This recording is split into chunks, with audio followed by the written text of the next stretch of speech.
All right, this is a deathmatch King Matt Cardona. You tell me what to say. You're paying me all this money. You're paying my low. What am I plugging right now? Turnbuckle Tavern. Turnbuckle Tavern.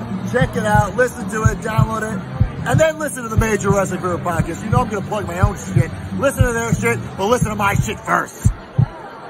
Hey, this is Matthew Justice, second fucking Gear Crew, and you're listening and you're watching Turnbuckle Tavern.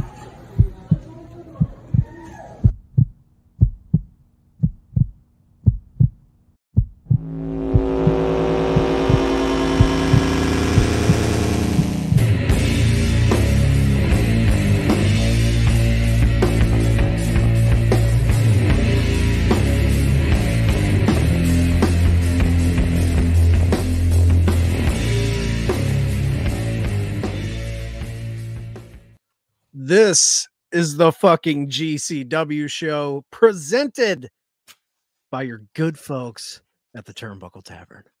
I'm your co-host, Chad. With me as always, the motherfucking truth, Mike Belcaster. What's going on, buddy?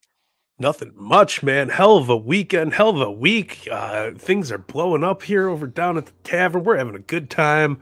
And it ain't a bad time, man. How are you doing, my friend? Dude, it's been hectic, man. A big off the top, huge props to the ace of the tavern, Steve Acefield. Crushed it last week. You guys killed it, kept everyone up to date on GCW for the week. And big props to you, Mike. Last week, you were a busy fucking man, dude. I'm filling in, I just full disclosure for the listeners and the viewers. I'm in the middle of a little bit of a move, and I think everyone knows how hectic those things can be as far as remodeling a place, moving stuff into there. So apologies for missing out. I hate to miss shows, but you guys fucking crushed it last week. So we had fun. It was a good time. It was a fun episode. Fun 2 shows last week. I did my best to hold up to the one bad Chad dude, you criteria. Nailed it, man. I watched it work. I set my little phone up and listened to you guys in my AirPods as I worked, but it was fun. It was a good show. And, I feel like a lot of cool things happened. Charles Mason arrived last week. A lot of fun stuff. Guys, real quick, if you want to follow the fucking GCW show, if you want to follow the Raw Down, our WWE show, if you want to follow All Elite Wrap Up on YouTube, our AEW show, we have an Honor Society, Ring of Honor show, Thursdays. If you want to follow all of this stuff on YouTube, please hit the subscribe button on YouTube. And if you're one of those Apple, Spotify people like I am, go follow the Turnbuckle Tavern. It's where you'll find everything we do. But if you're like, man, you're throwing YouTube at me, you're throwing Apple, you're throwing I don't know how to find these links. The turnbuckletavern.com takes you to everything. That first link, the Discord, you should join that. All the fellas are on it. It's the easiest way to keep up with everything that we got going on, and also talk wrestling life. You got problems you need to talk about. We'll be your therapist, man. We're over there hanging out and chilling. Yeah, you guys have been doing some cool watch-alongs. Like if you want to watch classic matches, or we were watching the GCW in the watch-along. A lot of people watching that. So come over, hang out at the Discord. You can go to theturnbuckletavern.com, find everything we're doing. Just follow us on it all. It's that easy. We give you a lot of free content. Show us some love. Come on. Hell yeah. Come on. Do it, brothers. But yeah. So I was lost in the spooky dust for a week. So I'm trying to catch up. The spooky dust is cleared. The light tubes have settled. I'm back. Let's get into top stories of the weekend. So we had a double shot, man. We had 2 really fun events. We had In Too Deep on Saturday, and then we had Life Goes On Sunday. Loving the titles. And the big thing with both of these events is they're building towards a big event in June. I believe it's June 4th, the Tournament of Survival 7, which is like a death match tournament essentially. And we got 4 big tournament qualifier matches this weekend. 2 on the first night, 2 on the second night. Real quick, what did you think about these qualifier matches just overall, Mike? My goodness, I went into this. I was a day late and a buck short. Usually how the usual Bellcaster shtick goes. But I caught up on everything Sunday into this morning. I had an absolute blast watching these Tournament of Survival matches. Everything was so fun, and not in the way that I was expecting. I went into it like, oh, I'm going to watch Mike Bailey and I'm going to watch Janela do his thing. Like I was excited for our usual normals. But I think that the Tournament of Death or Tournament of Survival, stole the show this weekend. I thought there was so much good content coming out of it, from the board with the half-shaved Pepsi cans to Hoodfoot getting chopped in the forehead with that cheese grate. Oh my goodness! If you are a fan of what deathmatch wrestling just encompasses, this is where you should be really, really attached to GCW. I've had just a joy watching the shit this weekend. Yeah, dude, this weekend was it was a deathmatch weekend. It was. I mean, there was some other great stuff. We're going to talk about Blake Christian. We're going to talk about Alex Zane. Yeah, they both had good weekends. Our friend of the show, Gringo Loco, showed out this weekend. There was a little something for everyone, but it was definitely, to me, the vibe was a deathmatch vibe this weekend. And we'll go ahead and kind of talk about. I thought there was a couple surprise victories. Me and Sneed went to a Masters of Pain show a couple years ago, about a year and a half ago, and a lot of these names were on there, and the person who won that tournament was Akira. Yeah. Now Akira had a match on In Too Deep against Hoodfoot. Ooh. And Hoodfoot, dude, took home. I thought it was, he's kind of a newbie to GCW deathmatch, but he took home a big, what I saw as an upset. I thought it was an upset too. That was one of my favorite matches of the weekend too. Like not jumping ahead of anything, but I mean, he's a crazy motherfucker. He really is. Akira was an unbelievably great opponent for Hoodfoot, man, and it showed throughout the weekend. I know Akira wrestled twice, but like that match with Hoodfoot was something spectacular. Oh yeah, it was everything you want out of a death match, man. Wild time.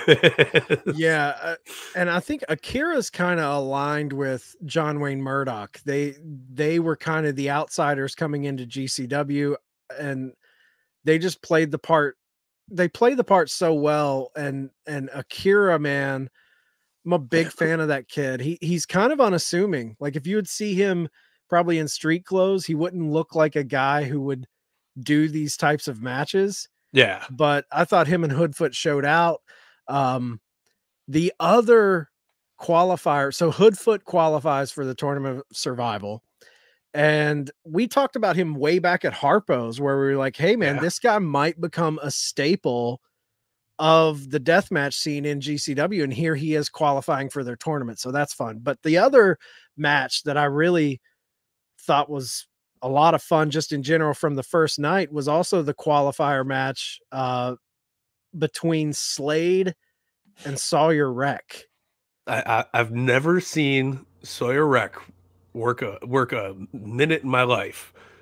Holy shit did she throw down? Wild. Like that's what I love about, we always talk about the intergender matches in GCW. They just make them work. Like Masha Slamovich, her match with Janela this weekend, like phenomenal. Yeah. There is no pulled punches like, hey, take it easy. No, fuck that. I'm gonna give it to you, and you're gonna give it to me, and we're gonna settle things in the ring. And I love the mentality of the intergender matches in GCW. Yeah, huge standouts were their stiff as stiff gets elbows back and forth. They were beating the piss out of each other, and then she did that choke slam spot on all the tubes, bro. The tubes, man. She chokeslammed him on the tubes. But it wasn't like 2 tubes. It wasn't 4. It was a box of fucking light tubes, man. And she fucking slammed Slade. It was awesome. On all the tubes. The choke slam. On all the tubes. I mean, just brutal. Like, with authority. Yeah, you know, she was a standout this week. Yeah, that was a Kane level choke slam. Yeah, I was thoroughly impressed. And she held her own that whole match, man. She was beating the piss out of Slade. It was fun, man. It was good time. Yeah, dude. I love this photo of them just in the spooky dust. There was so much broken glass. It's like Luigi's Mansion up in this bitch, man. There's spooky dust everywhere. Yeah. And Slade, you know, Slade's a create a pro guy, which is crazy because when you think create a pro, you're thinking Max Caster, MJF, Chris Statlander, like very traditional wrestlers. And not to say Slade isn't a traditional wrestler, but like you don't think of a madman the level of Slade coming from Cap, but here's Slade, man, and I think he's going to be a true threat in this Tournament of Survival. Yeah, big dude, muscular guy, just running stuff. I thought he killed it a lot during this match. I just had a fucking blast with both of them. I thought it was a really nice pairing, really fun match, really intense match. Yeah, he looks like a psychopath.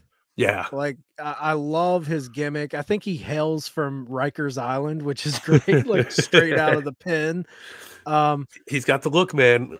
He really does. And you know, like that was the first night. That was Life Goes On. Yeah. And then you go, or no, that was In Too Deep. And then Life Goes On gives us 2 really fun qualifier matches. We had Shane Mercer defeating Jimmy Lloyd. Yeah. And for me, you know, a couple months ago, we kind of zeroed in on Gringo Loco.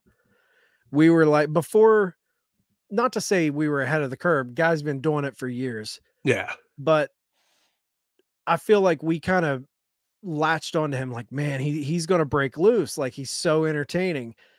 And then now, like after this weekend, which he's been in a lot of scramble matches and he's also a friend of the show we've interviewed, is Shane Mercer, dude. I feel like this was a coming out weekend for him.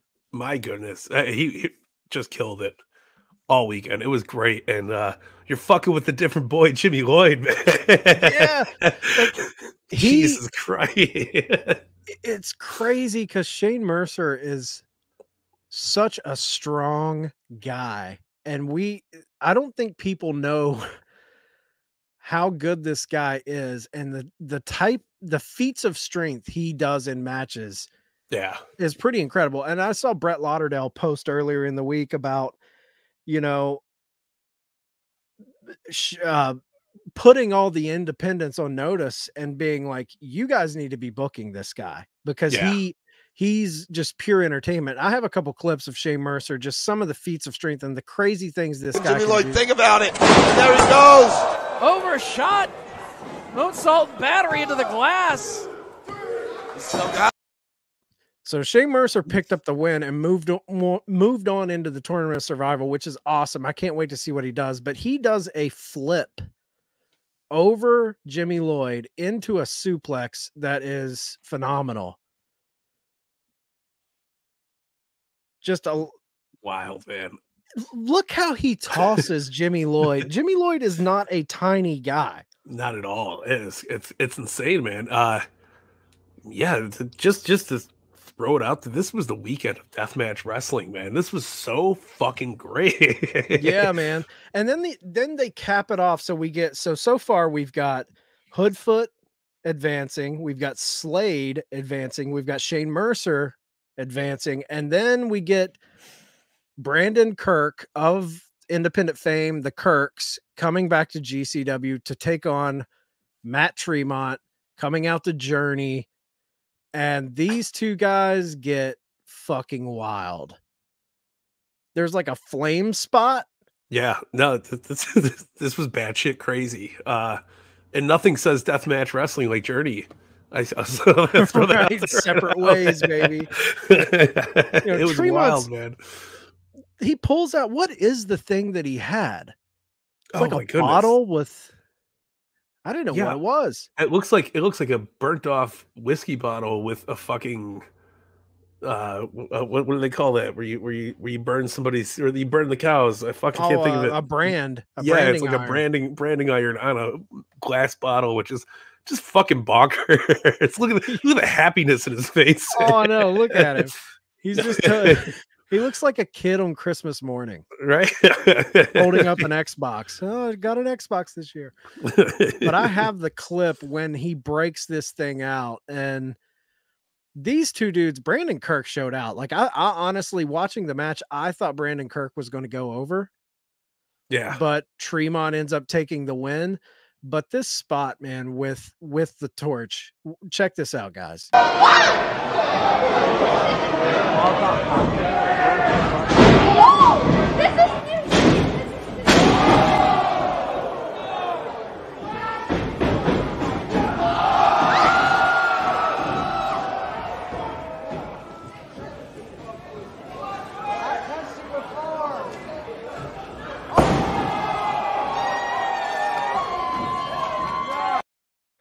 Man, spooky dust everywhere. Spooky dust everywhere. He had a chair, for the listeners only. He had a chair with probably 10 tubes duct taped around it. It's fucking crazy, man. And a beautiful, beautiful spot. Just like the the branding iron shit was great. The girl screaming. Oh, I know. Sound like Paul Bear walking Undertaker in the ring. It's beautiful. Yeah, man. Jesus. Just chaos. I mean, this is, for all the people out there that want to hold on to GCW stigmas. Well, don't watch these matches, because this is where the stereotype comes from. But again, hey, there was also some fucking phenomenal pure wrestling going on this weekend too, and like that's the thing. You get a beautiful mix of both, and I'm so excited for this Tournament of Survival to continue. I feel like it's going to be a bloody summer for GCW, man, and I'm fucking here for it. Yeah, you're kicking off the summer June 4th with Tournament of Survival. So we've got Matt Tremont, Shane Mercer, Slade, and Hoodfoot at this point. I'm excited to see who else qualifies in the lead up to Tournament of Survival. So, and just to kind of transition into story number 2, you're talking about there being other good matches.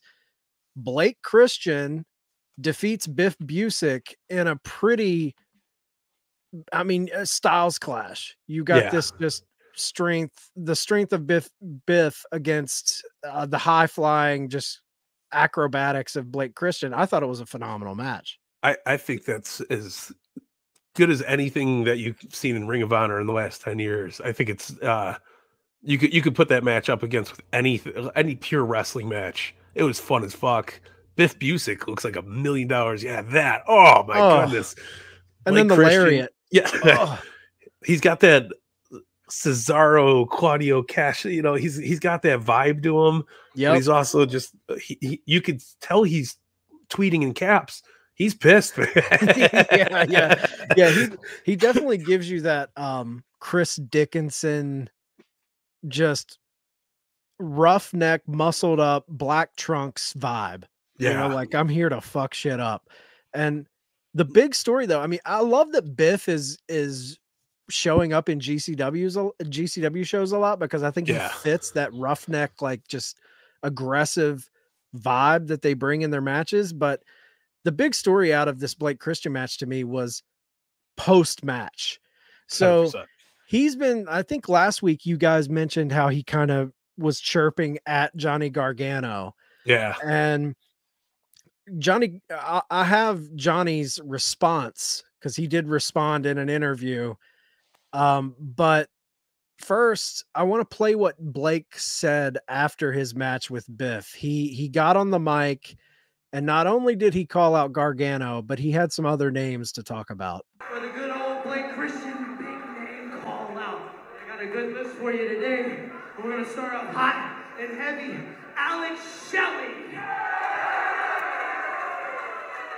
Number 2, Alex Shelley's good friend, one of the best Japanese wrestlers on the planet, Kushida.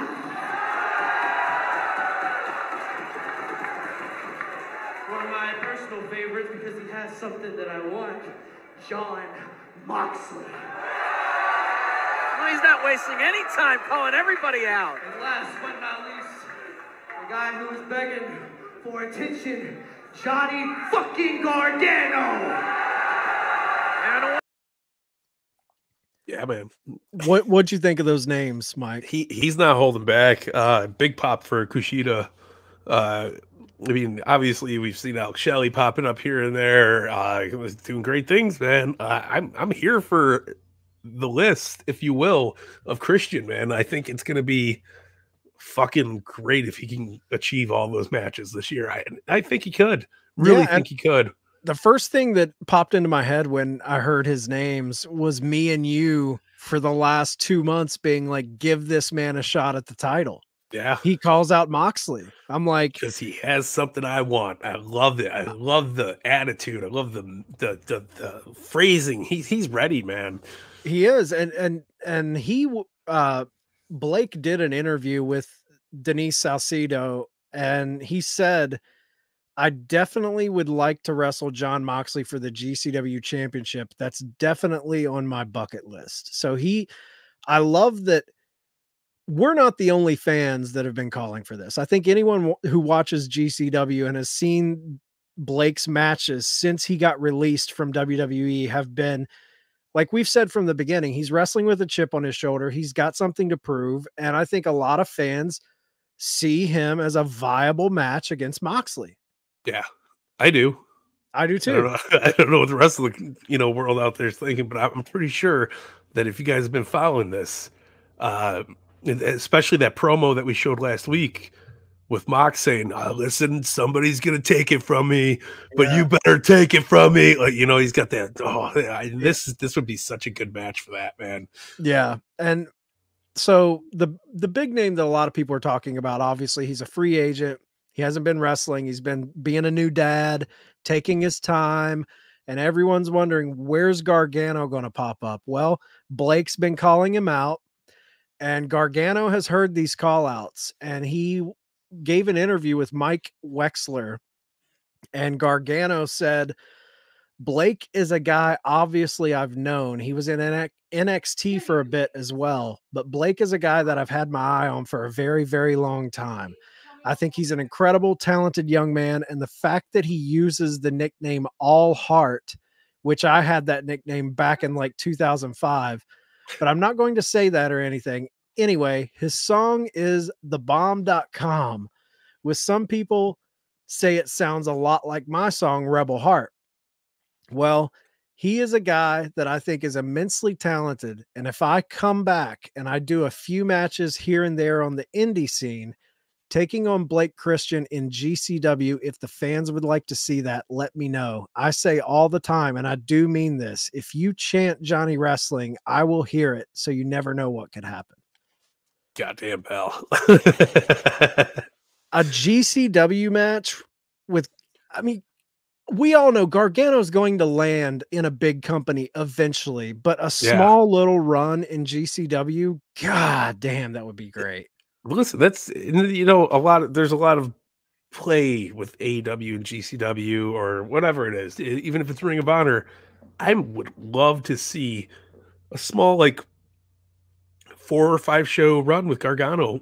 Go have him take on Alex Zane. Go have him take on Blake Christian. Go have him take on Mike Bailey. Like, give me what I want, Yeah, totally, man. I think he fits Gargano in matches with the Nick Waynes, Jordan Olivers, Alex Zanes, Blake Christians. I mean, those are, there's a month run, a 2-month run right there in GCW. Give me all of that. But Blake and Johnny would be next level shit. Yeah, anything that they touch is going to be gold, and I'm excited to see it. I hope we see it sooner than later. Yeah, absolutely. Now, third topic, big news this past weekend during the GCW double shot, Janela's AEW contract finally came to an end, and Janela had a good weekend. He had like a 50-50 weekend, and I feel like a lot of times that's kind of Joey's weekend on a double shot weekend. He'll win one, he'll lose one. Yeah. Because I love that we've talked about him having no issues putting guys over, but Mike Bailey, Speedball continued to roll. They put on an epic match. Janela took the L there. Speedball took the win. There was an incredible table spot here.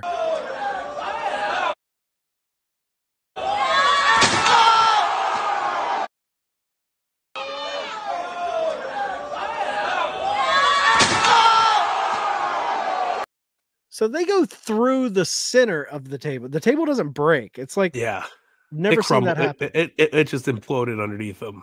Yeah. It literally put a hole through the merge table with the tablecloth on too. Yeah. Not very seen, you know. No. It was a rare spot in the wrestling industry. These two beat the piss out of each other. And not to spoil anything, but this is definitely my favorite match of the fucking week, man. This was so fun. They were hard hitting. They had that beautiful spot on the apron, or Janela drops Bailey on his head, and then the finish was fucking intense looking. that was hardcore as hardcore gets, man. It was great. And Janela is like, he's so good at taking a beating. Yeah. Like, you throw him in there with anyone and he puts on a quality time. I know he gets a lot of shit from like traditional wrestling fans, but I don't see it, man. Yeah. Like, how do you not enjoy Janela? I feel like he is a fan who is an undersized guy in the traditional sense of a pro wrestler, but he loved pro wrestling so much that he did it anyway. Yeah. And he's made his name on the independents, and he is a cornerstone of making GCW what it is with Spring Break and all of that. So these haters that just constantly want to shit on him, you know, that I love Jim Cornette, but that cult of Cornette is like his main adversaries in the IWC. Yeah. But man, how do you not appreciate Joey Janela? Listen, I think a lot of it gets lost in translation if you've only seen him on AEW. You've seen him do those few great matches, and then he kind of got thrown into the dark scene, which sucks. But if you're paying attention and you're reading the little cliff notes of his career, and you're watching these GCW runs and all these matches, and going back and watching him grow it to be the guy he is now, I think you really get the full picture. And Janela is just this. I'll go as far to say he's a monster of what he does, because he's so damn good at it. He's so amazing, and you could put him in there with the Invisible Man, and he will still entertain the shit out of you, which we've seen several times over the spring breaks, man. Yeah, he's just a good worker, dude. He's a great worker, and you know, he ends up picking up a win on the second night against Masha, and there's a table spot where he power bombs her. That's the intergender thing I'm talking about with GCW. There's no pulling your punch. I mean, he put her through that table, and she is a badass. That match was awesome too. 100%. She held, not only did she hold her own, she had some great spots. They had an apron spot too that looked fucking brutal. Oh yeah. But like, listen, you get in there and you're doing these matches, you got to take it too. It was fantastic. Just an absolute fucking good time. Both matches this weekend, man. Joey Janela is only starting to show what he's worth, man.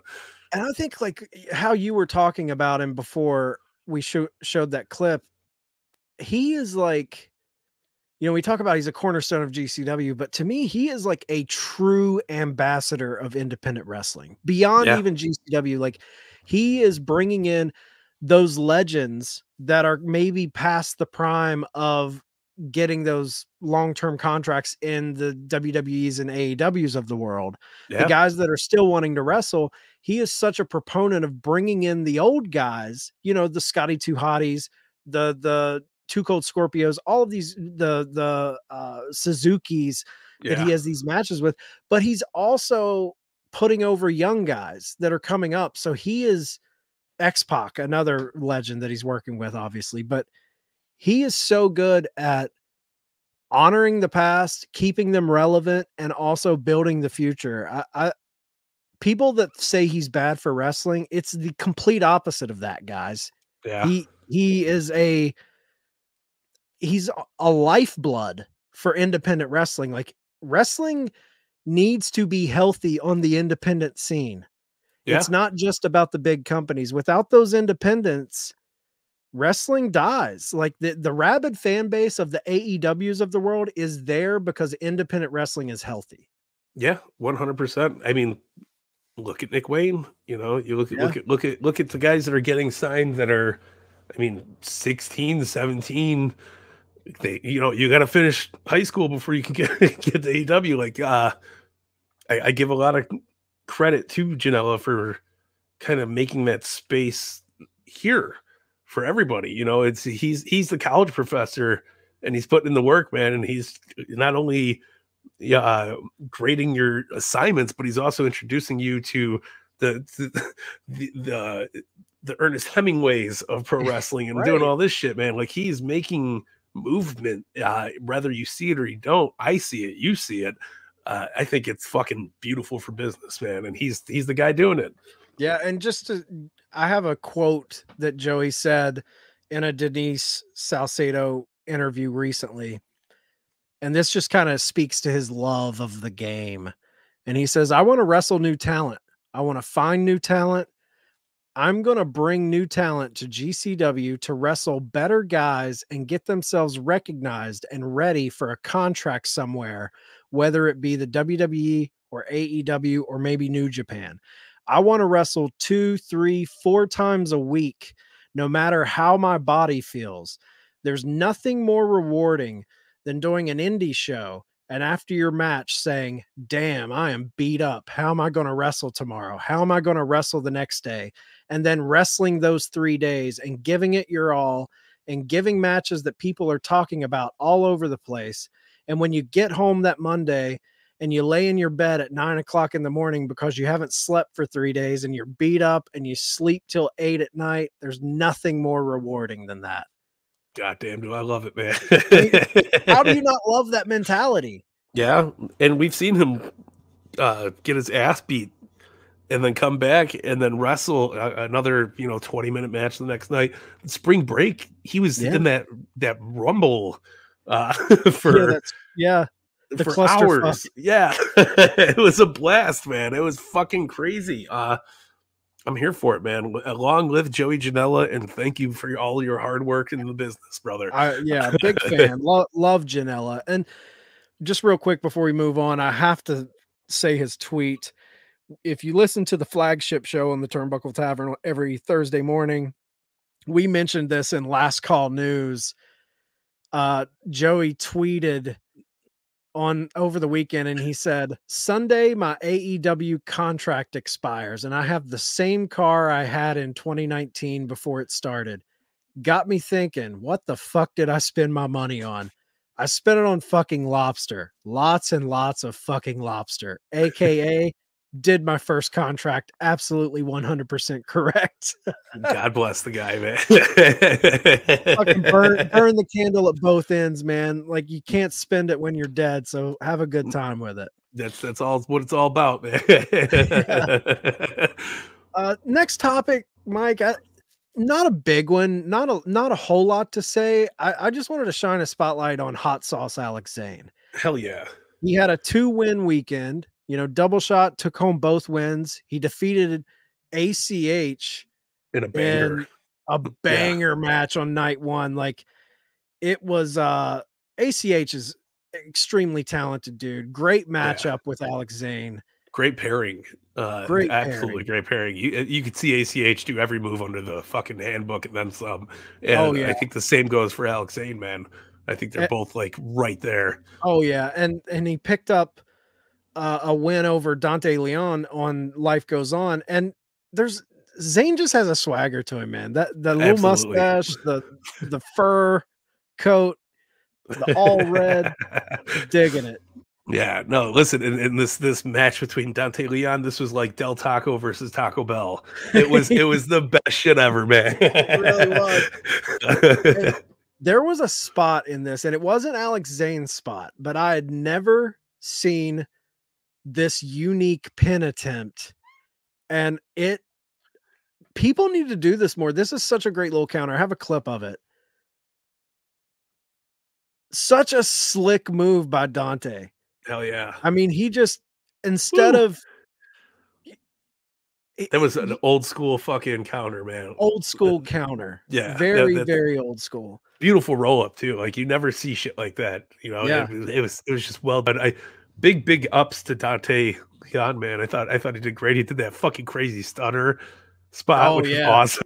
Yeah, that was great. It was a fun fucking 2 matches between Alex Zane, man. He was just holding his own, dancing, enjoying himself. yeah.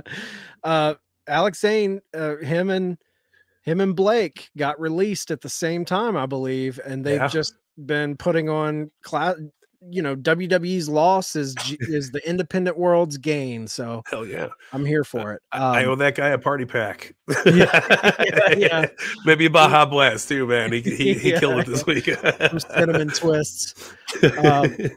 Last little piece of news is Brett Lauderdale, GCW. They tweeted out a bunch of new dates that they're hitting this summer. It's pretty much capping out their summer. I believe they're going to England at the end of the summer. So all of these dates should take us up into those European shows that GCW is going to be doing. But we got Providence, Rhode Island, June 19th, St. Louis on July 1st, Evansville, Indiana, July 3rd, Nashville, Tennessee, July 29th, and Charlotte, North Carolina, August 19th. So should be moves, man.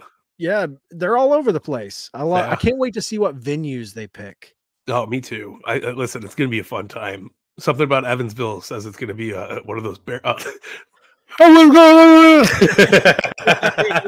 It's okay. I'm here for it. Something about Evansville, Indiana screams high school gymnasium, but I think they're playing some Coliseum there that I think has a little history to it. So we'll see. I'm here for it, man. Yeah, it'll be good. It's always a good time, even if the fucking commentators sound like crackling fucking fire, you know? yeah.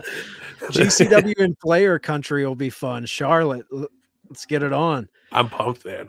Do you have any other news or that you wanted to touch on, Mike, before we get out of this? Charles Mason calling out fucking Nate Webb. Nate Webb coming in, starts attacking him, and then the Charles Mason. What did I called him something last week? He was the fucking. It's like American Psycho. American Psycho guy. Yeah. And just chokes the dude out lifelessly with his belt. Yes. The piano wire from last week. That was beautiful too. He's just got this look and this cadence too in the ring. He's got that serial killer vibe to him. Yes. And he was holding the ropes for a minute there, and he was bouncing back and forth, waiting for the spot to happen, you know. But he was full blown oh man, I fucking hate this guy. I mean, look at him. He's man, American Psycho is the best fucking thing I could have pointed on to him. You nail it. You nail it with that. He's total Patrick Bateman from American Psycho. He's got the Wall Street serial killer vibe. I love it though. I hate him and I love the gimmick. It is so fucking good, man. and as much as I hate kind of the fallout that happened between Atticus Cogar and Brett Lauderdale and GCW, we were big Atticus fans. Huge, yeah. And I do feel like Charles Mason, who I've kind of been tracking him for a minute now. I've even had some correspondence trying to get him on the show. I'd love to talk to Charles Mason. But he's filling that void. Yeah.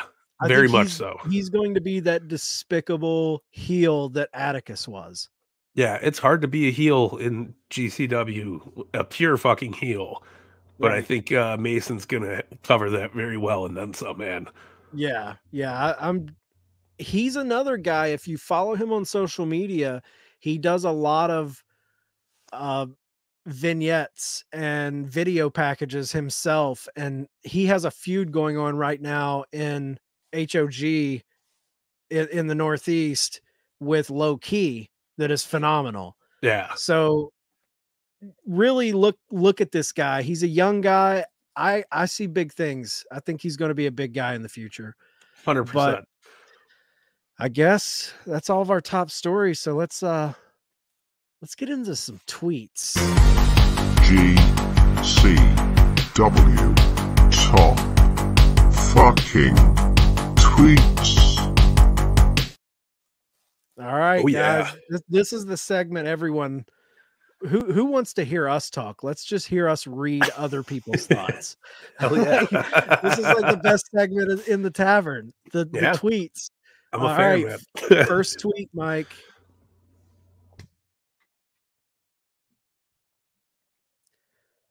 There we go. From the Email J, our favorite ring announcer down here at the fucking GCW show. My favorite type of commercials are the ones which advertise how sharp knives are by cutting unconventional cutting items and then slicing a tomato. And I've been there.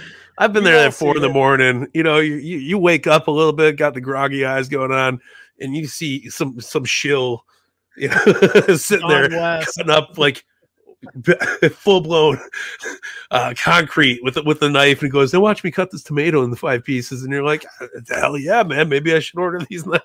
Right? Why don't you go back to cutting that fucking cinder block? I was a little more impressed by that.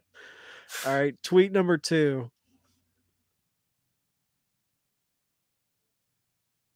Allie Katch. There we go, Allie Katch. When I was 19, I loved it when people thought I was way older. Now I'm still riding the high of the bartender on Sunday, not believing that I'm older than 25. Listen, it happens. Getting carded. Yeah, man, getting carded. You hated it when we were younger, and then now we get older. You're like, oh, you know, this ain't too bad, man. This ain't too bad. Maybe I still got it. Yeah, right. The next we have Mance Warner. This would rule. And he retweeted, or quote tweeted, if you will, I want an Airheads reunion movie with the Lone Rangers dumbfounded staring at the radio disc jockey from the I ain't farting on no snare drum, man. Who would win in a wrestling match, Lemmy or God? Question. Lemmy is God. Wait. Who wouldn't Such a good be here movie for a Airheads reunion movie? Yeah, I'm all for it, man. Brendan Fraser's got the look still. Steve Buscemi could rock the shit out of it. They need the Lone Rangers reunion tour Airhead script, and I think we get it. Yes. All right. Next tweet is from Kevin Blackwood. As a team or as opponents, FTR are still collectively one of my favorite wrestlers ever. And man, he ain't wrong. Right? I mean, Blackwood's putting on those type of matches in GCW right now. I mean, every match he has is a banger, and to see that he likes FTR, I'm like, okay, I can see that influence. Yeah, man. And as you see, FTR is not only killing it over in AEW land, in the Owen Hart Memorial Cup mumbo jumbo, but they're going out on indie still. Yeah. Rocking shit up, man. They are your Ring of Honor tag team champions. They are running house, and I'm here for it. It's about damn time that the top guys prove that they're the top guys, man. Yeah, FTR will be at our local independent ASW's Bash in Beckley, and they'll be facing the American Wolves, Eddie Edwards and Davey Richards. So that's gonna tear the house down. All right, next tweet, we go back to the staple of top fucking tweets, Emil. Did you say staple? No.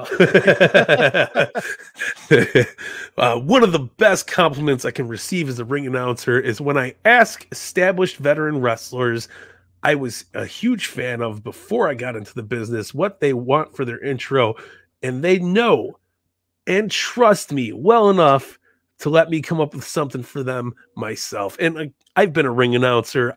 That is obviously they just trust you. They know you're going to go out there and do the show. One time I got to ring announce Just Incredible, and I was like, I don't know what to do. And he goes, you got this, man. Just think of ECW. And I said, he's not just here in blah, blah, blah company. He's not just doing this. He is just incredible. And the crowd pops and they love that shit. And that's, listen, man, email, I feel you, brother. Yeah. That's gotta be cool. I mean, yeah, man, because that's a huge thing, you know, for a veteran to be like, just do your thing. Cause this business is all about getting put over, rather it being the commentator putting you over, the announcer putting you over. And for a legend to just trust you to do that on your own, that's pretty cool. Yeah, man. Next tweet is from Joey Janela.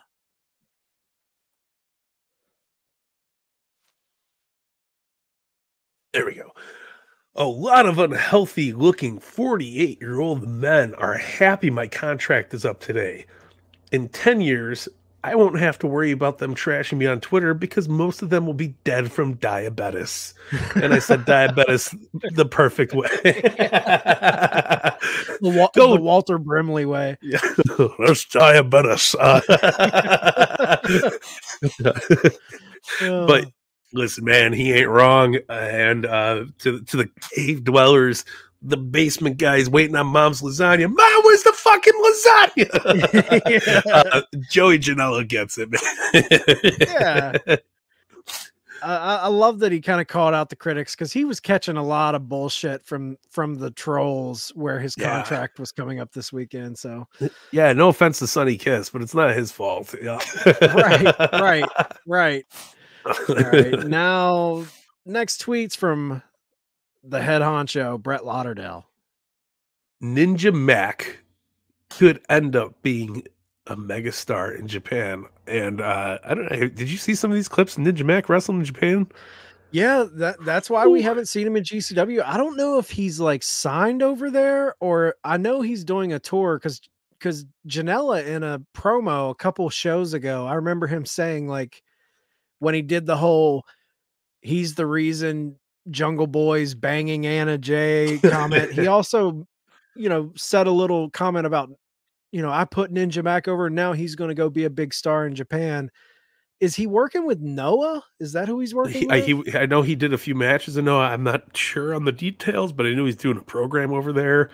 Nobody goes to, Japan for a weekend, obviously. I could see him becoming massive over there. Definitely one of my favorites that we've been talking about these last couple months. And he's still doing great shit over there. Yeah. Like, there's some entertaining clips going around. Follow the guy. Just look up Ninja Mac on the Twitter. He's got a TikTok. His TikTok's awesome. It's all wrestling clips. Yeah. And it's going to be huge when he comes back to do a GCW match. Yeah, man. He's going to get a hero's welcome. Yeah. All right. Next tweet, back to our boy Email J. Email J quote tweets a video of Yokozuna in 1993 was one of the best big men ever. Very few that size ever moved like this. And he was doing some flippy floppy shit, things you don't see Yokozunas do. So Email quote tweets the tweet and says, a 500+ pound man fell face first in a pro wrestling ring, and that shit did not budge. Good God, Vince Jr., what were you doing to your boys? Because it's notorious that era of WWE's ring is notorious for being hard as a fucking rock. Yeah, no, I've heard stories. It is there's concrete out in the jungle that is a lot softer than that old WWF ring. That shit, you could go back and watch some old WWF. That shit didn't bounce. There was nothing. There was no caving.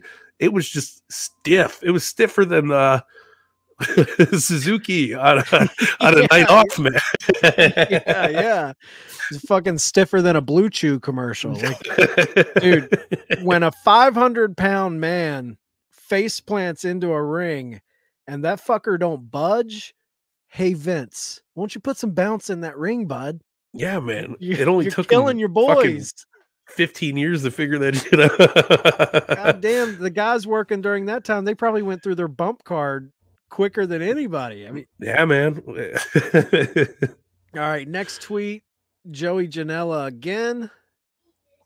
Safe to say, Cole Radrick might be the guy here now. This might be the one. Hashtag GCW deep. Ratty Daddy is a baddie daddy, and I am here for that shit.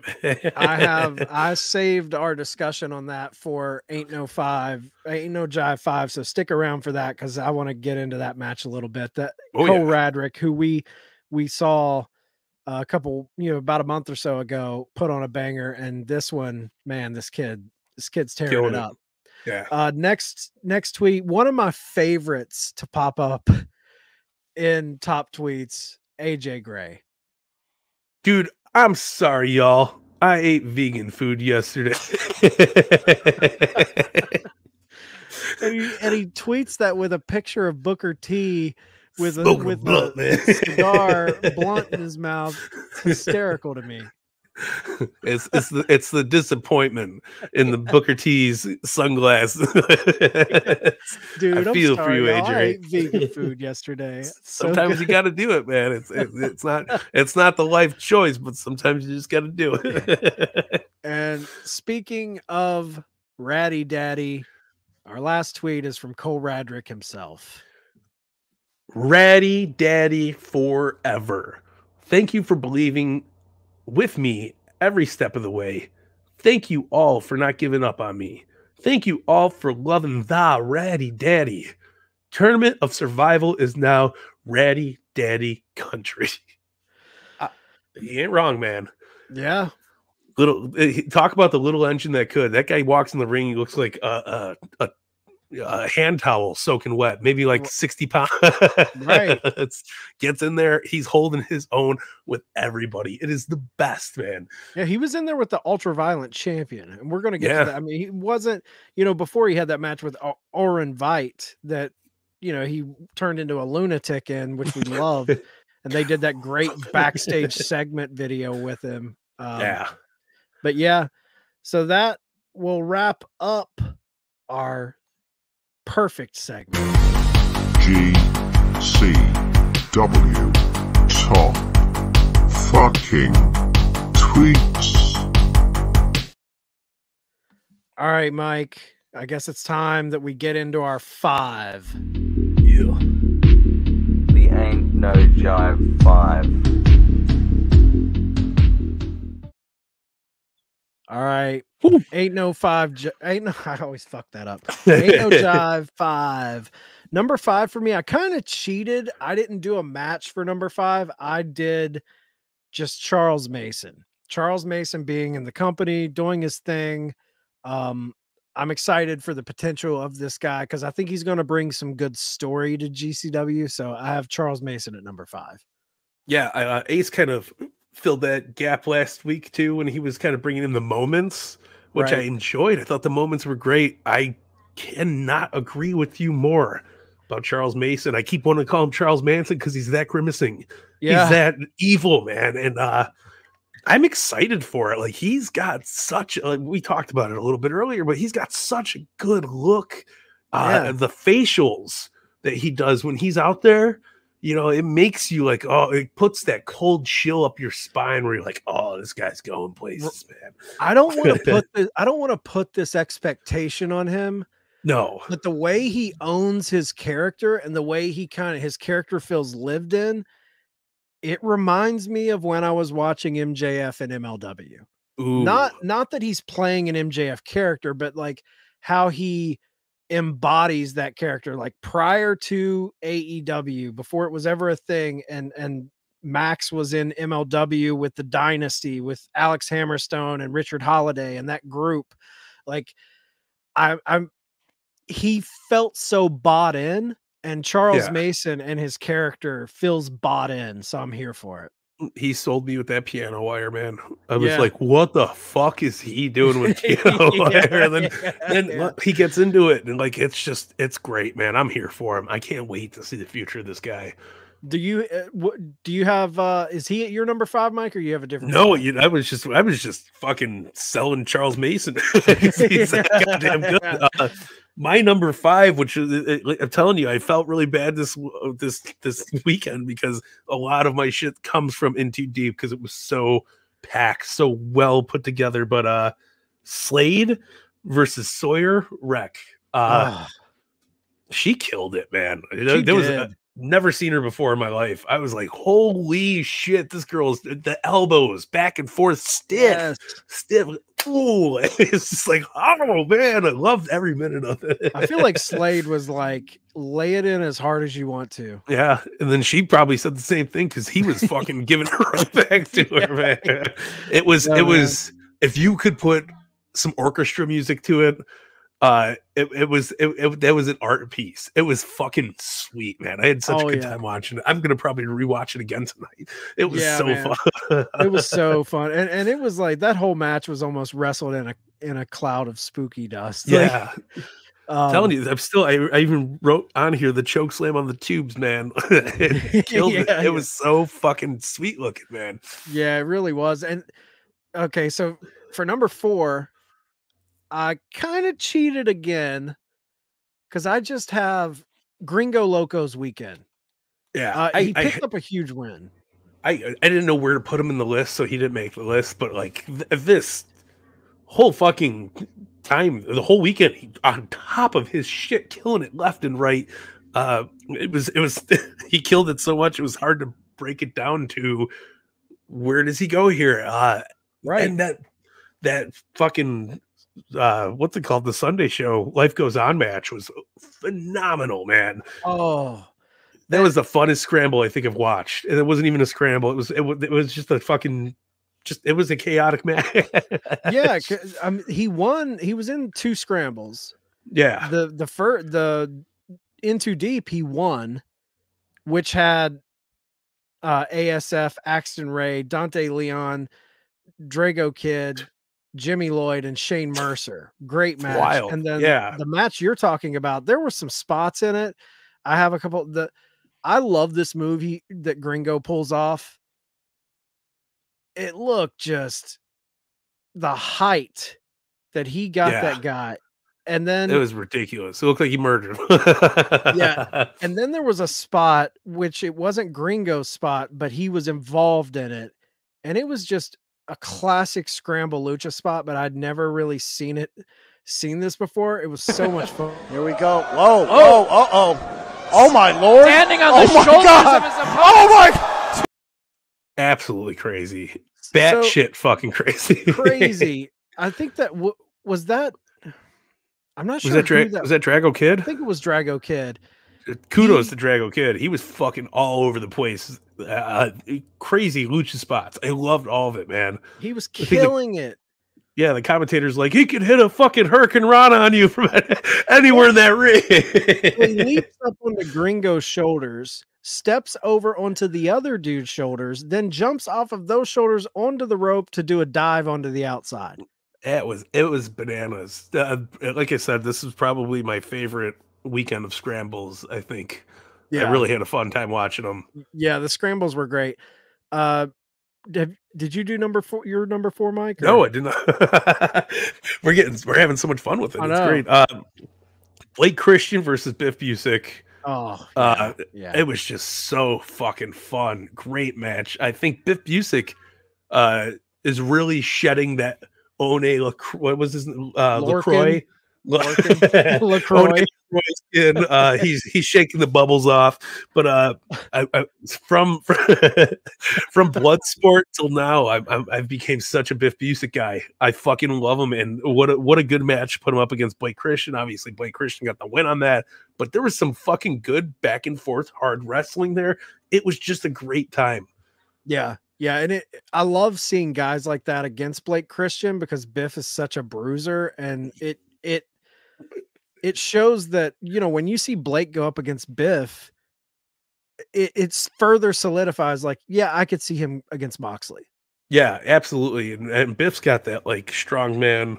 Oh, you don't say. Let's go eat a cow right now. You know, he's got that look to him. So I'm loving it, dude. Throwing the dumbbells around. Yeah. Using the weighted clubs that Iron Sheik used to use. Number 3 for me, I have the GCW tag team title match, Bussy versus the Rejects, Akira and John Wayne Murdoch. They also had a match with Second Gear Crew, correct? Yes, where Grim Reaper joined them because the Briscoes had that trouble. Who's it? Mark Briscoe? Mark's wife went into labor. Yeah, or really they were trying to avoid early labor. Yeah, so rest up, Miss Briscoe. We hope you're doing good, but yeah, that first match was great. This match, as well as my number 3, Bussy versus the Rejects, I thought it was fan-fucking-tastic, man. It was great. It was such a good match. Bussy kills it. I mean, you do the kiss spot with Effy and Akira, which is always a good pop for the crowd. Yeah. But I do have to show a little bit of love since we're talking about Bussy. I have to give a little bit of love to the 6-man against Second Gear Crew because Grim Reaper had a spot where he, while smoking his J, does a flip into the crowd or into the Second Gear Crew. We have that.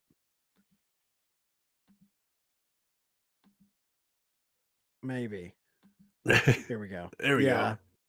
Man. And he sticks it. He doesn't even fall. He lands on his feet. Yeah, Grim Reaper is a phenomenal fucking man. If you're looking for somebody to aspire to be when you're in high school, make sure you try to look up the guy from Grim Reaper, man. He kills it every fucking time he's out there. He's a fun character. He reminds me, for whatever reason, he's like GCW Sandman. Yeah, I'll go with that. He's the 2022 Sandman. Yeah, he comes out smoking doobies and shit. He's like, "What's up, guy?" right. What a moniker! Since we're talking about Bussy, so you had Bussy at your number 3 too, Mike? Yeah. And I had him at my number 3. So, Allie Katch got on the mic and said something. It's very short, but I had to play it. Have you heard of Bussy 420? It means I just smoked and ate your ass. Bussy 420 means I just smoked and ate your ass. Shout outs to RVD on that bad boy. It was what a fucking fun time. They had a great weekend too. Could you imagine if a Becky Lynch cut a promo like that in WWE, what Vince would be reacting in the back? What the hell's a Bussy? She's gonna smoke and what her ass? Well, light me up, goddammit. Listen, yeah, it was she fucking Allie Katch had that brutal bust open during that second match. I think it was like it was just like a head drop, you know, it wasn't anything bad, but I seen her look up and it was just covered in the crimson mask. And John Wayne Murdoch, speaking of Vince's, John Wayne Murdoch was laying those light tubes in on Allie. It was great. It was a fun fucking match, and Bussy for the win, man. I'm Bussy for the win. Man. They retained the titles. Love it. It was fun. My number 2 was your number 3. I had the SGC Bussy Grim Reaper match. So what was your number 2, Mike? Well, I could not go. Again, I apologize. Life goes on because In Too Deep was just such a fun time. But fucking Hoodfoot and Akira, man. I seen shit in that match that I was not expecting. Slaps with the cheese graters, and it was just Akira's chest implodes with blood. Like, it was fucking crazy looking. And then Hoodfoot gets one stuck in his forehead, and he's like, "What the hell's going on, man?" and the way he's pounding it, Akira's pounding that into Hoodfoot's forehead was crazy. It was a wild time, but I was on the edge of my seat that whole match. I was like, what the fuck are these two doing? I love this. It was a blast, man. It really was. It was just fucking crazy. Yeah. My number one GCW ultra violent title match. John Wayne Murdoch defeats Ratty Daddy Cole Radrick. Just to give you a little taste of some of the stuff we got. You want a taste? You want a taste? I got a taste for you. The spot where John Wayne Murdoch throws the barbed wire board and it sticks and he can't, it's stuck into him. Yeah. And they thought he was fucked. Like they had that whatever medical team. Email Jay walked up with the joint. He was like, "You cool, man?" Look how quick that medical guy comes up to him. There's a lot going on. This is my number one as well. How can it not be? This shit was fucking wild, and it was a great. I don't know what the hell happened with Cole Radrick, man, but I need all the Ratty Daddy gear. I'm fucking here for it. I feel like that, or like he wasn't even. I know he was in JCW, kind of the feeder league, Brett's feeder league to GCW, Jersey Championship Wrestling. But this kid, like that Orin Vite match, just flipped a switch inside of him. For us too, I really think. Look at him, fucking. He's crazy, man, and he's got like that squirrely AC/DC European look to him. Yeah, I fucking love every minute of it. I think he's gonna be. If he already hasn't established himself as it, he's gonna be one of the next fucking huge things for GCW. And dude, this isn't. No shade at all, because he's a staple in the deathmatch world with Orin Vite, but this isn't just a rando. This is the ultra violent champion, John Wayne Murdoch, who won the IWTV Independent Wrestler of the Year award, I think maybe a year or two ago. Yeah. This guy is considered, him and Alex Colon are like the top two deathmatch guys current, in their prime. All respected Nick Gage, Matt Tremont, and those fellas, but you know what I mean. Shout out Ratty Daddy. Yeah, and Ratty Daddy's throwing spin kicks and shattering John Wayne Murdoch's light beautiful tubes. Yeah, cool shit too. Like getting lost in the spooky dust ain't an easy thing to do. He's fucking people up with that shit, man. It is. Yeah, I love it, dude. That's like Karate Kid meets Spooky Dust Central. like what? And then he had the spot where he came off the ladder. Yeah, that was wild. He likes the ladder spots too. This is we've seen him a lot. That last one. Yeah. Fuck, man. I like adding that high risk, high flyer shit to the deathmatch scene. I think it's unique. It's fun. Yeah. I love it, man. I do too. And we get the classic. I feel like this has became his thing. We get the chest carve. Yes. Then he pulls a Ultimate Warrior. Yeah. Yeah. Hawk would love this guy. He'd be like, man, this fucking dude knows what's going on. A lot of rope shaking. Oh man. It was beautiful. Yeah, like boom, over the head. Light tube, carve my chest, do a little Ultimate Warrior. You don't. If little Roderick is looking at what's the fuck Radrick? Sorry, if little Radrick's looking at him, 5-10 years old. Like, man, I want to be the Ultimate Warrior. He is living that dream. Yeah, exactly. I fucking love it, dude. I mean, he puts up a fight, but obviously John Wayne Murdoch, he retains his ultra violent championship, hits a fucking crazy ass buster on that. Look brutal. Yeah. Yeah, because by the time this finish happens, this ring is just covered in glass. Yeah. There's barely any canvas left. It was fucking. It was a back of a bar, just broken glass everywhere. It's fucking crazy. So just to wrap up, like there was a few matches that we didn't touch on. No disrespect. It's just a loaded card. I just wanted to give the results. At In Too Deep, Jordan Oliver took on Masha and he ended up picking up the victory. Great match. Mash is crazy.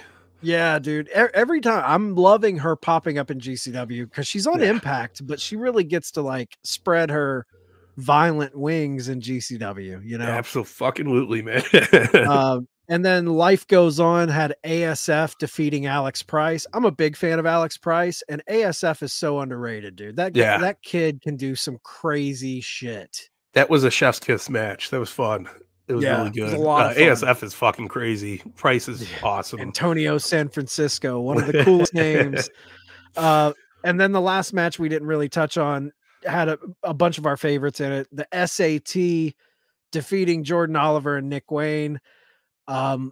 Nick Wayne, I can't wait. I saw him tweet something the other day where he talked about how crazy it is that the moment he graduates high school, his AEW contract kicks in. Yeah. So awesome. He'll be wrestling when he's 18 in AEW. Wild to think. Yeah. We only got a year to go too. Yeah. Good for fucking him, dude. This tag match was fucking awesome. SAT Crazy really spots. held their own. Yeah. Awesome spots. I do really love the pairing of Oliver and Wayne. Yeah. I think there's some fucking potential there too, man. Like they're like extreme Motor City Machine Guns kind of vibe. Yeah. I fucking love it, man. I would love to see them bring Motor City Machine Guns in for a one-off in GCW against these two. That would be fun. Exciting. And then the last one, there was a great AJ Gray Extreme Championship match. Yeah. And he hits this one move in this match that was so much fun, man. And his suplexes, wow, yeah, that's some straight All Japan shit. He's got to call that the Bromoan drop, like the Bromoan drop. It's fucking sweet, man. Yeah, AJ Gray, he's another one, man. I love AJ Gray so much right now, man. He's fucking killing it. So killing it. Just Ace was in the chat, and I'm just seeing these, and he said back when we were talking about Evansville Coliseum, same building that Lawler defended his Southern Heavyweight Championship against Jimmy Valiant in 1979. Crazy. Several wrestlers have come and gone through who's who of wrestling, including Hogan, Flair, Piper, Lawler, Bockwinkel, Steve Austin, The Rock, and many more. Classic venue. There we go. Yeah, we're always talking about it. Phenomenal, man. It's gonna have that Coliseum vibe. Yeah, I'm here for it. Nick Storm throwing out a little killer show. Thanks, buddy. Appreciate you watching, man. Throw up the Superfly for you. No pun intended. Yeah. Oh, man. So we'll get into let's go. We got to do it. We got to pick one, Mike. It's what we do. Let's go into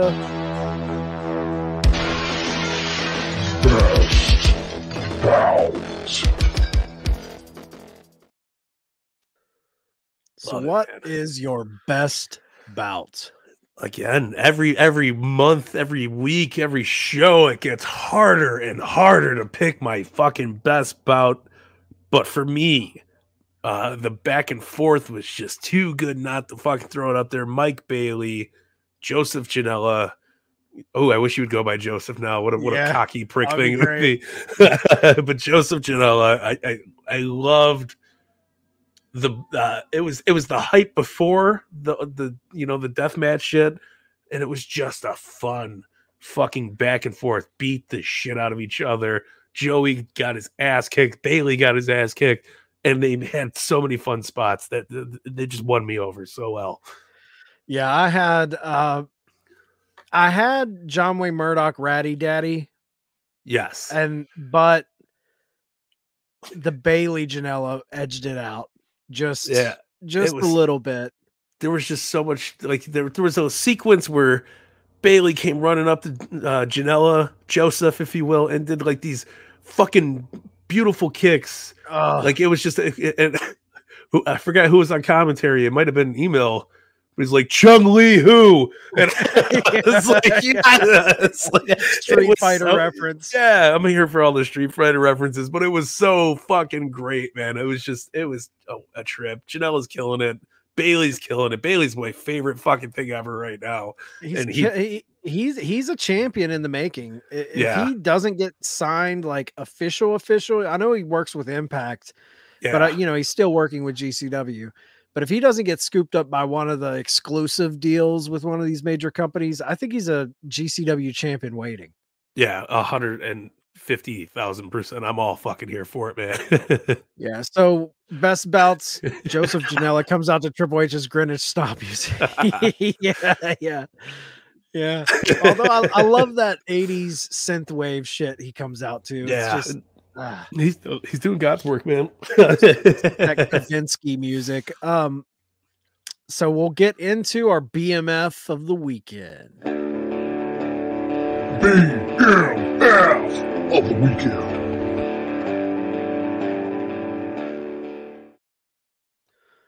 BMF of the weekend. I'll go. I don't want to be influenced by Mike's pick.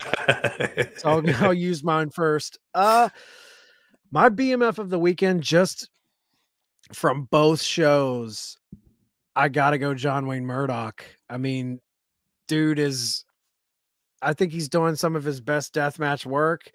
And I'm just to be completely upfront about it, I was not a deathmatch guy until probably the last 2 years.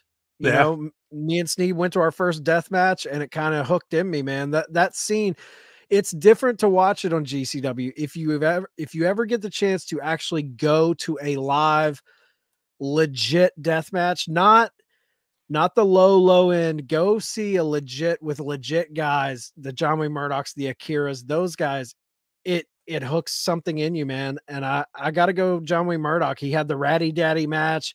He had the match against Bussy. I thought he showed out in both matches.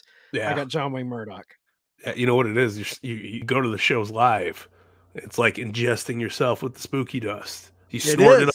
You're like, breathing it in.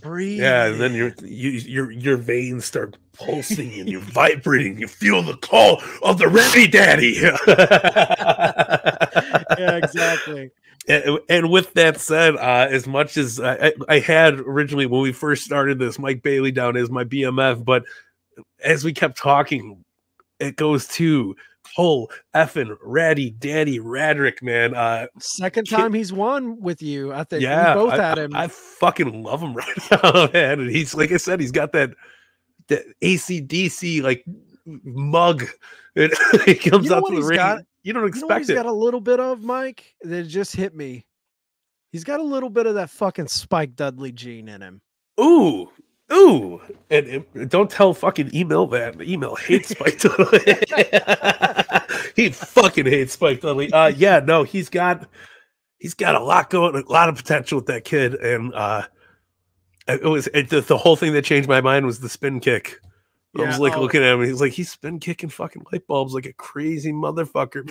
Yeah, he's got that, like, he doesn't look like he puts out the violence that he does, but he can take a beating, and he just has that Spike Dudley gene in him, I think.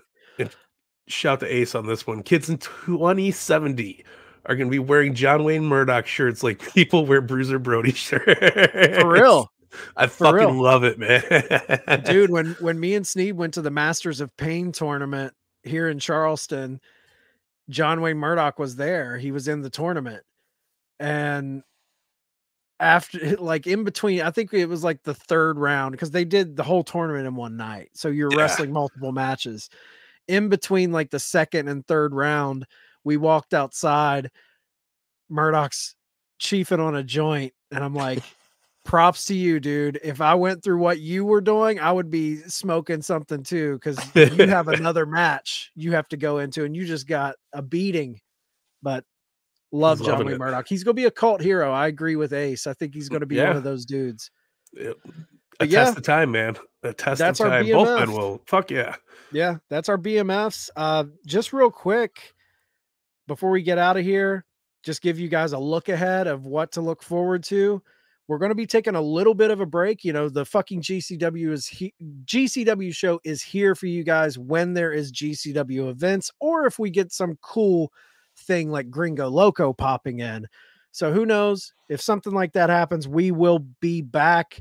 But if that doesn't happen, we will return after the next event, which is March 21st, Maniac in Los Angeles at one of our favorite venues, the Ukrainian Cultural Center.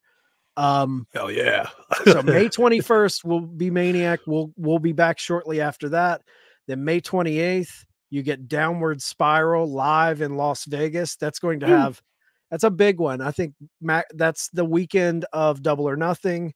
Yeah. I know Matt Cardona is going to be on the card. A lot of big heavy hitters at Downward Spiral on May 28th. Then the Tournament of Survival 7 will be June 4th, followed by a double shot June 5th with COS.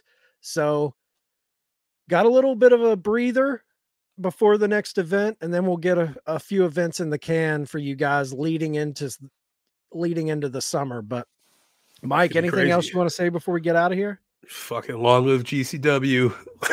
Yeah, man. Long live GCW. Guys, real quick, this is our schedule. I'm not going to read everything off. Tons of shows Monday through Saturday. Oh, a lot of stuff up there. Hold on. Let me get my Excalibur in, as Ace likes to call it.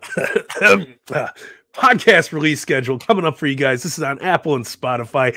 Your friends, the Turnbuckle Tavern. Monday, we got the fucking Turnbuckle debate, and that is not the fucking Turnbuckle debate. It is the Turnbuckle debate, where we have a special guest on. We pick 3 topics. Special guest gets to choose one, and we just kind of have it out with each other. What's going on with wrestling? We got a really good one coming up for you guys. No spoilers, as obviously, we don't want to do that. We want you to listen. Tuesday, you get this bad Chad right here, and the one and only Hawk on the broken VCR, where they get a 60-minute time limit to review one movie, kind of give their thoughts, hype, whatever it is. A 60-minute time limit that we never stick to. I love it. That's what makes it even better, because what the rules are just there to be broken, right? That's what it's all about. When we're in the house, when GCW is in house, you got the fucking GCW show live in your audio goodness. It's a great time. Obviously, if you're here, you know the drill. Wednesday, you get the WWE weekly conglomerate, all the news, all the happenings, everything that's going on. We're done with Cody Rhodes news finally. Thank God. But check out Marco, J-Bone, and Young Anthony down at the Raw Down. Always a good time. Thursday, the flagship. Your deep dive and everything, all elite with the 2 bad Chads. You also get Freems Fab 5. That's twitch.tv/Freems for you guys who like to follow the Twitchers.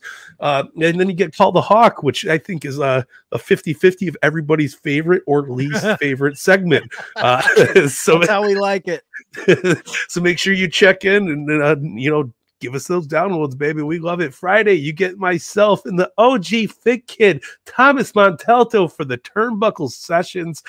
We've been having a blast with that show. We just pick random shit that either one of us think we need to watch, and then we just deep dive into it and just have good conversations about where it leads. It's a winding road. It's a fun time. And then Saturday, you get the audio drop of your figure needs, your figure fuel, if you will. You get Fig Night with myself, Nick Storm, the Australian icon, the OG Australian icon, as we like to call him now, yeah. And Thomas Montalto when he's available.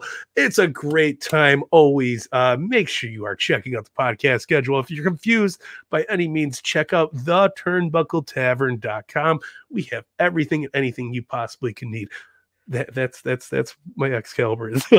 Chill, baby, chill.